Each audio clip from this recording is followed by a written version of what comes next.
Don't let the blue screen of death get you down. I will show you how to fix this problem step by step. So let's begin.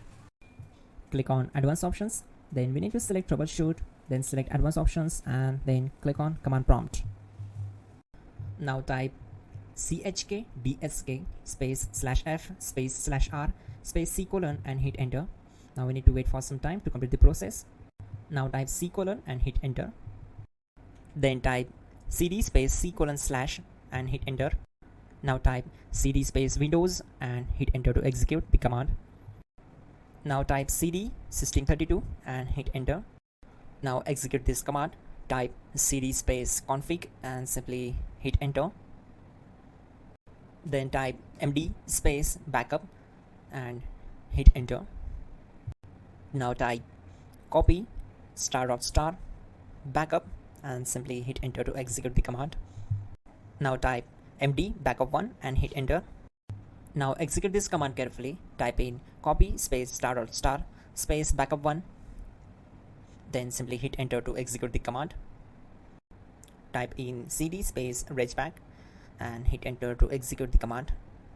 Then type dir and simply hit enter. Now type copy space ** space ... and hit enter. Then type all and hit enter. Now execute this command. Type bootrec space /fixmbr and simply hit enter. Now execute this command. Type in bootrec /fixboot and hit enter. Now type cd space c colon / and simply hit enter. Now type cd space windows /system32 /config /regback and hit enter to execute. Now type this command bcd edit space /export space c colon /bcd backup and hit enter. Now execute this command. Type cd space c colon / and hit enter. Now type this command md space boot and simply hit enter. Type cd space boot and simply hit enter. Now type md space bcd and simply hit enter. Now execute this command. Type cd space c colon / and hit enter.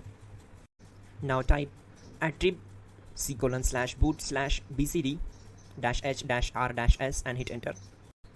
Now execute this command. Type ren space c colon /boot /bcd space bcd.olg. Then simply hit enter to execute this command. And once done, let's move to the next command. Now execute this command.